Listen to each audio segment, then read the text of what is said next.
Welcome to Under Heaven, the podcast where we glorify God and celebrate the beautiful stories of women whose lives have been transformed by His goodness and grace. I'm your host, Trish, and each week we share real conversations about faith, hope, and purpose. This is a place for encouragement and truth, where every story matters and every listener is welcome. No matter where you are in your journey, let's grow together under heaven.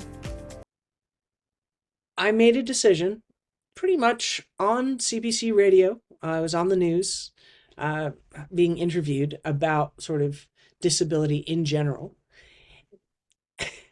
And I said, if nobody else is going to do something about it, I will.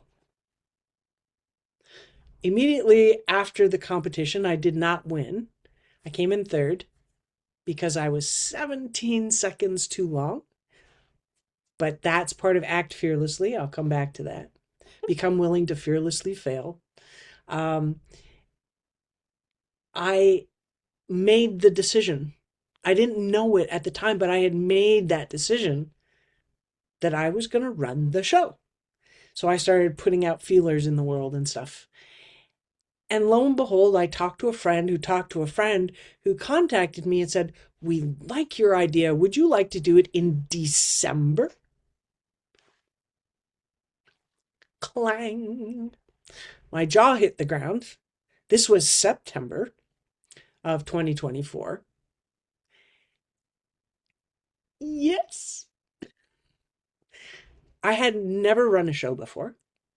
I had no idea how I was going to audition everybody. I had to put on, a producer hat. I had to put on an auditioner's hat. I had to put on social media guru. I had to put on director and performer and create a small choir. And we did it. Was it a financial success? Absolutely not. Did we change the disability landscape in the region of Waterloo? Absolutely yes. And we've since run the show in July. We were going to run it on December 3rd of this year as well, but due to not financial, but personal reasons, the passing of my father, we have postponed it until next year because I don't have the strength, the energy, as I'm burying my father next week, and the show would be like a week and a half after. I was loved enough by the organizer who was funding the event to say, it's okay to say no. Because I wasn't going to do it on my own. I couldn't say, I didn't want to let anybody down.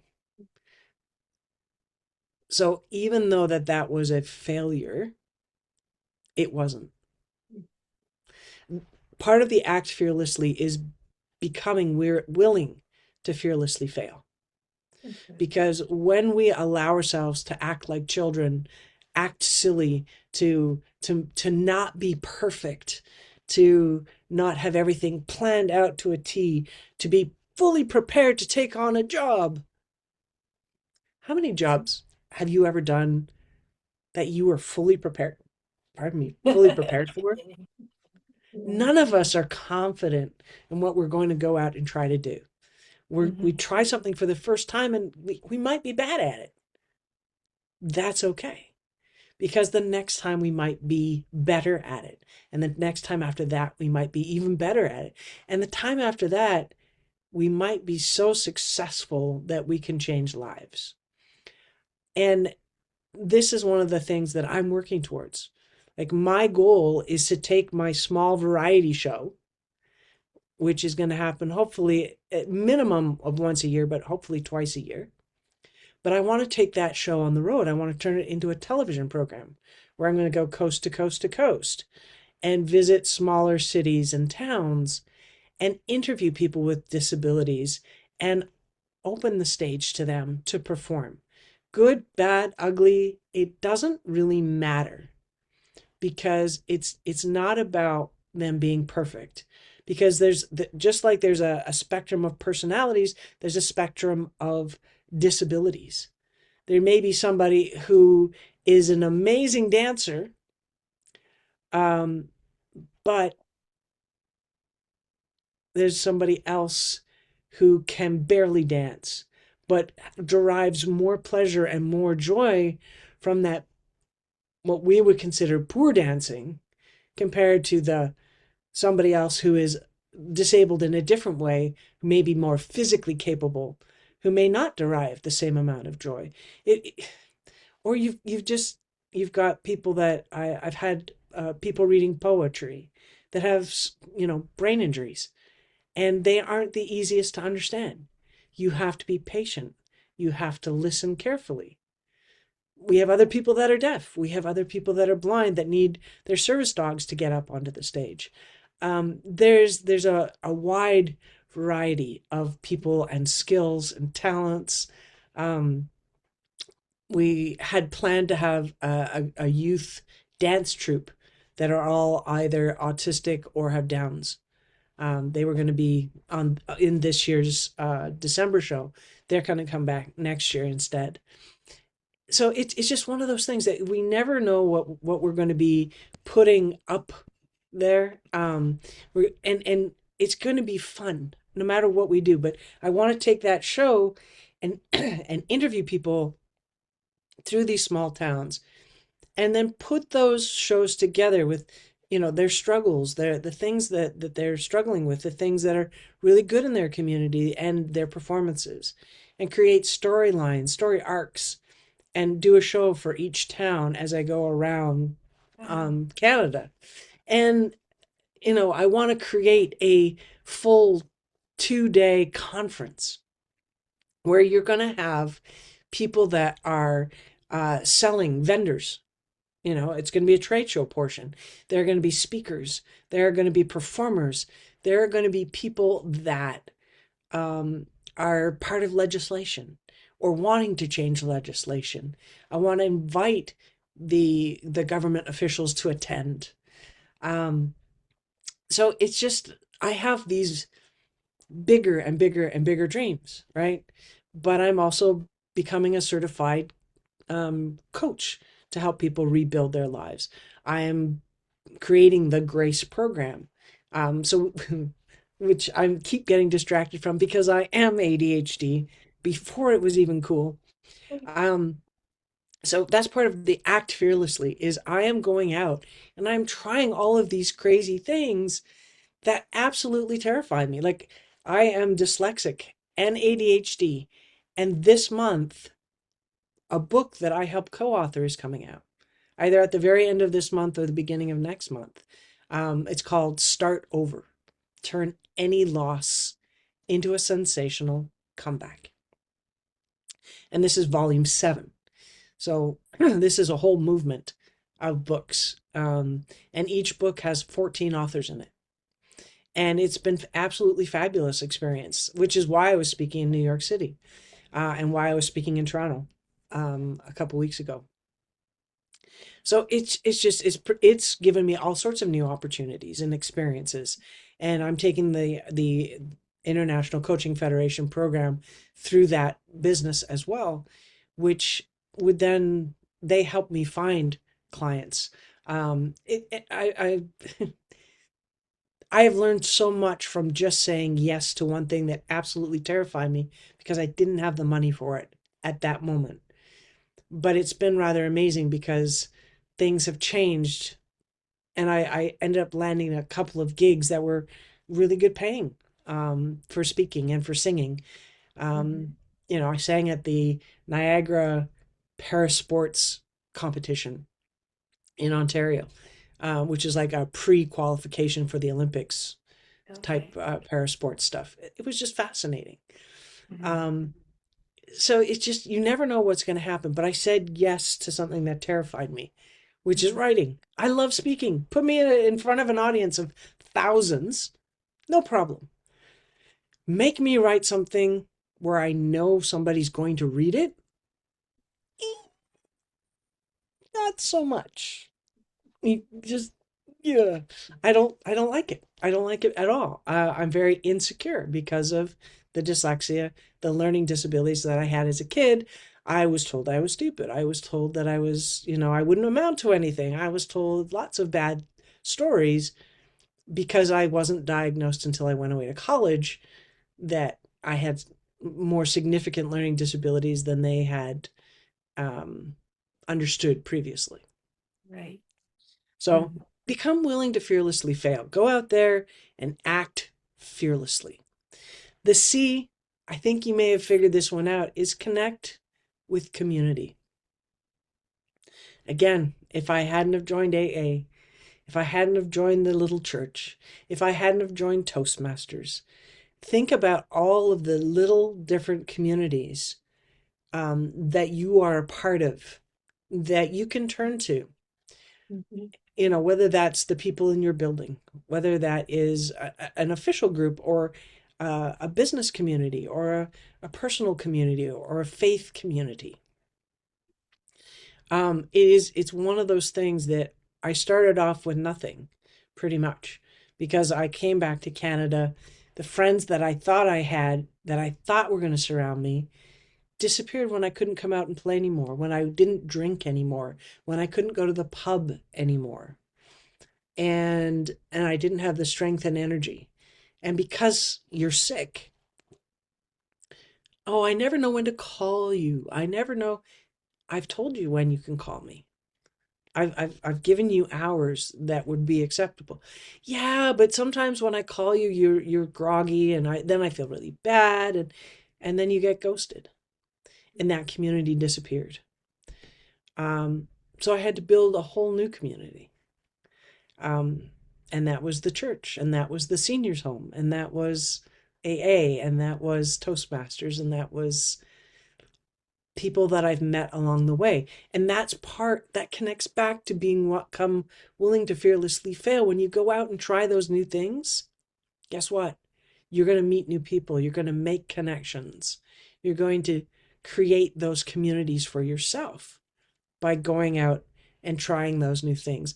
I mean, I learned how to create jewelry because I helped out in the seniors craft room. And I still can make some really pretty things. Of course, they're all ocean based because of the scuba diving. If you looked at my apartment, it is all ocean based. If I could be underwater all the time, I probably still would be. Um, but like I get to go to my local swimming pool at the seniors home, which is a therapy pool. And it's the fee of that is being covered by an organization that I don't even know, because I have a local doctor that stood up for me, and because I have connection to that pool and that community, so that I get somebody that helps me get undressed, that lifts me, cranks me down into the pool, and helps lift me out, helps me transfer to my wheelchair, helps me shower, helps me get dressed again, and I can go home. So it's the only kind of exercise that I really can do and love to do. Mhm. Um, so again, these connections just start, interweaving to create a new tapestry of life. Yeah. And the other thing, the final letter is E, which is embrace new passions and purpose. When you find something that catches your attention, go for it. Give it that try. Give it, whether that's jewelry making, whether that's underwater basket weaving, whether that is standing up on stage or joining a podcast. It doesn't matter. It is a matter. It's just comes down to being willing to try those new things, pushing yourself out. I mean, my goal is to free myself from living on a disability pension. I don't need to be on disability if I can just start landing some consistent work, either as a coach, either as a leading the Grace program, which I'm still in the process of, building that, all the videos and all that sort of stuff, creating the workbooks, etc. Do I know how to do any of these things? No. Am I going to do it anyway? Yes. Yes. Oh, Right? you are absolutely amazing. One quote that I read, let me see, I've got it here. Disability doesn't mean disqualified. It means differently equipped. And I love that. That just kept, I've read, several things that you have said, and it's like, yes, it doesn't mean we're disqualified from anything. We have a purpose and we're equipped for something else. Like you said, other than scuba diving, Lord's got you doing other things. Well, I mean, in terms of the scuba dive, I can say that I have been a speaker for 25, 30 years because I used to teach people how to drive 18-wheelers. I taught people how to become scuba instructors. What was I doing? I was standing up in front of them and speaking to them. So you don't necessarily have to give everything up. You can use some of your old skills and repurpose them for new activities, Oh, that's good. Thank you. right? Oh, So, that's great. and as part of in going back to the gratitude section, I created also, like, this is a God gift.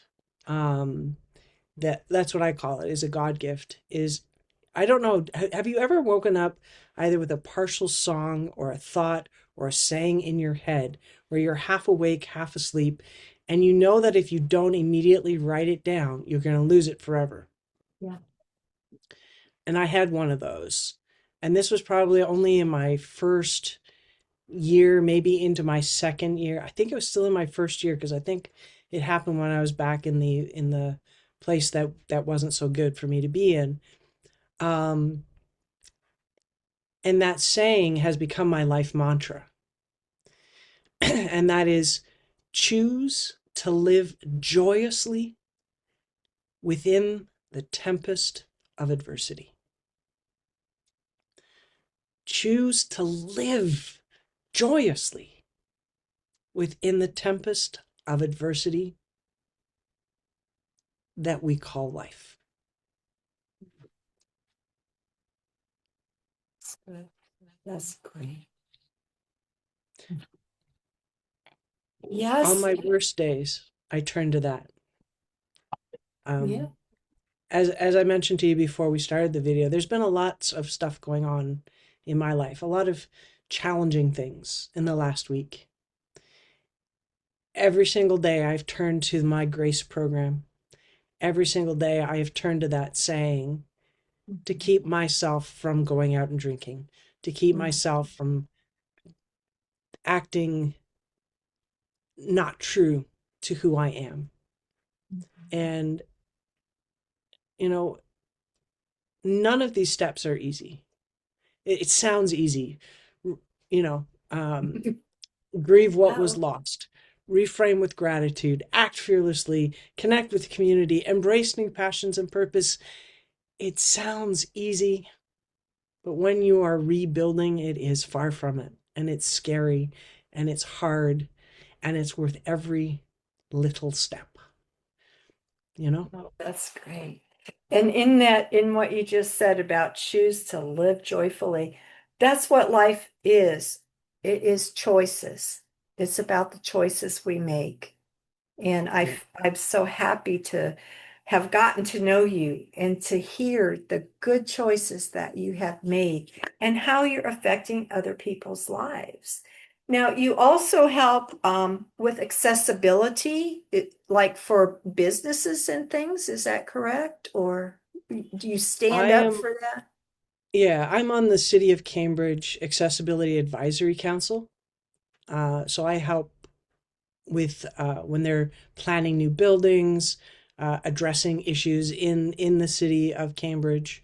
If things are brought to my attention, I'll bring those problems to the council, and we'll discuss them, and then bring recommendations to the city council.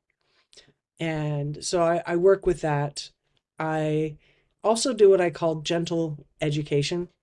So if I'm at a facility that they have a room that says they're accessible and they're not, um, I will very I will take the time to grab a manager or a sub manager, whatever, and show them. Okay, so by placing this little stand in your accessible bathroom, you've now taken away the swing for a wheelchair to actually maneuver. You Mm. know, you're actually, you've, it may be aesthetic, but it's not good. Um, I have a dentist and I have to park my wheelchair a certain distance away from the dental chair. And I've asked them to put a grab bar in. Oh, okay, that makes sense. They're having to fight with the mall to be allowed to put a grab bar in there, which makes no sense whatsoever. Um, but it is one of those things that if you take the time, like most people don't realize that the big doors are actually hard to close. They aren't exactly heavy, but they're awkward. But if you put a small little drawer handle in the center of the door, when I'm backing up, I can close the door much more efficiently, with less getting caught up in the door or having to maneuver in weird ways because there's not always technically enough space. Um, and then having a hook in the bathroom at wheelchair height to hang a purse or a backpack or a bag. Most people have the hooks that are up here, We right? don't. I can't reach those. I can't, let alone lift something up there, right? I can instead use one that's at my height, right? There's simple things that can be done. And it can get frustrating at times. Like, I went to a Toyota repair shop or a Dodge Caravan shop. I can't remember which one it was. And I went in there, and the facility didn't have a way to actually get into the building without having to go through the bay where they were doing work on the vehicles. That felt so disrespectful. Like, what the cost of putting in a small cut to create a small pathway so I could access your front door when you're selling multi-thousand-dollar vehicles? You can't tell me you can't afford that. You are forcing me to go through a highly chemical room that I am extremely sensitive to, with a lot of sound and scents that cling to the body, to go into a wheelchair accessible bathroom where the sink is sticking out so far I can't really even get past it with my wheelchair. You know, it's one of those things is if you don't live it, you don't know. So you have to take the time. You don't have to, but I choose to take the time to gently educate by showing them exactly what I have to go through to use their facilities. And I make people think. Mm-hmm. I don't yell at them. I don't tell them, "Oh, you're doing everything wrong." That's not how you change people's minds, right? You choose it to you be gentle and you be kind and you explain and you show. So, yeah, I like to do that too. You are such a gifted person, and I'm so glad that you took time to come on this program today.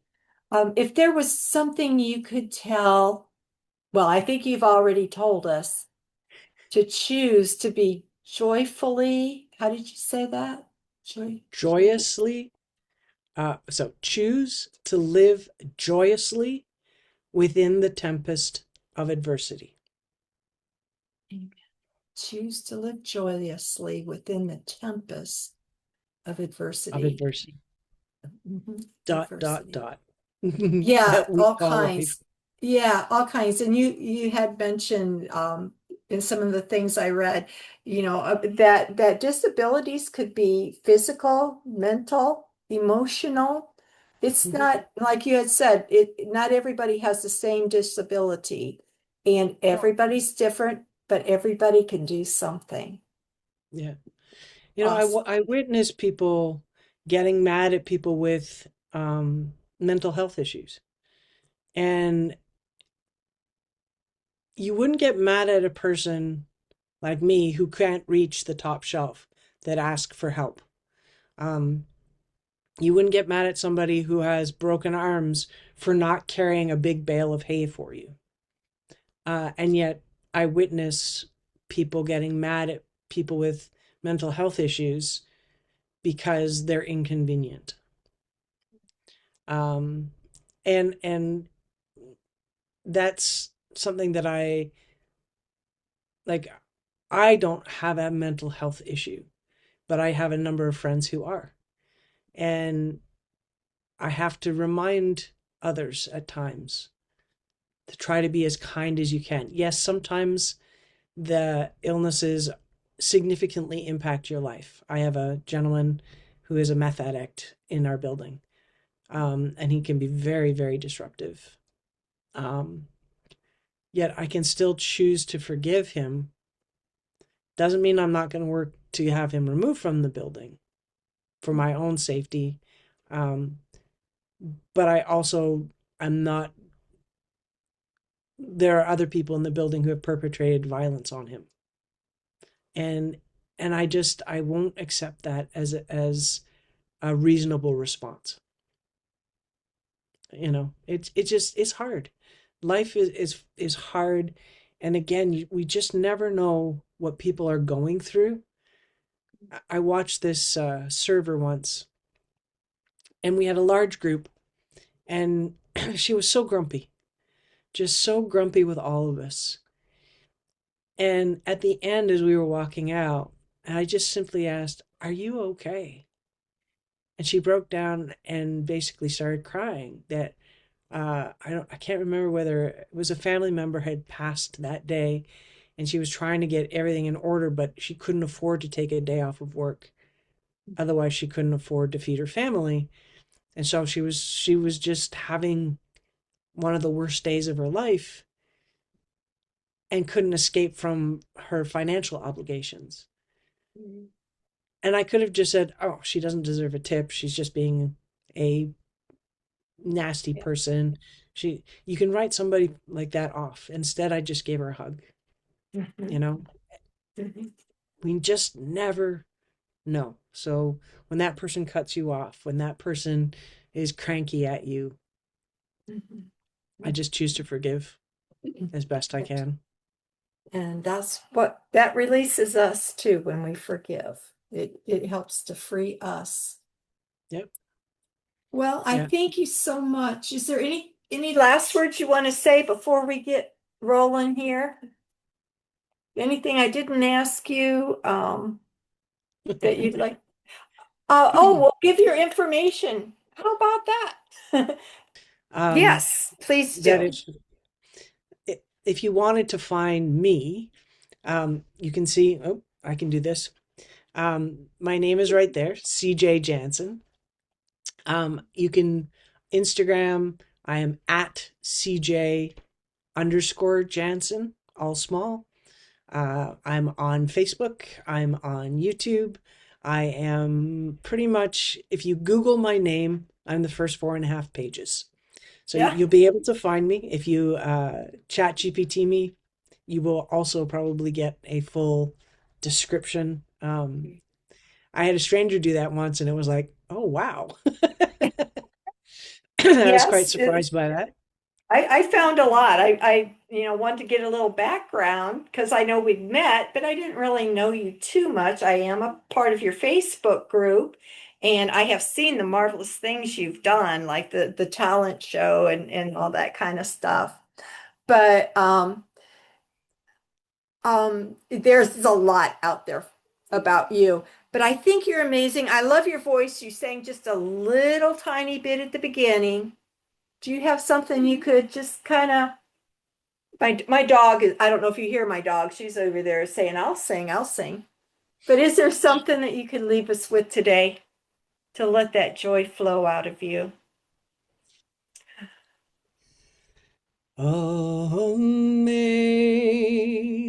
Amazing grace, how sweet the sound that saved a wretch like me. I once was lost, but now I'm found. Was blind, but now I see. Beautiful, beautiful, beautiful. Thank you so much. And I just thank everyone for being here today. If you find yourself in the midst of a trial or something that, has been put upon you, like CJ had, all of a sudden her life just totally changed, there is hope. And thank you, CJ, for giving us that hope today. Love you. Thank you. Bye-bye, everybody. God bless. Thank you for being with us today on Under Heaven. I trust this conversation encouraged your heart and reminded you of God's faithfulness. If today's episode blessed you, please click like, subscribe, and share the hope with others. Until next time, blessings.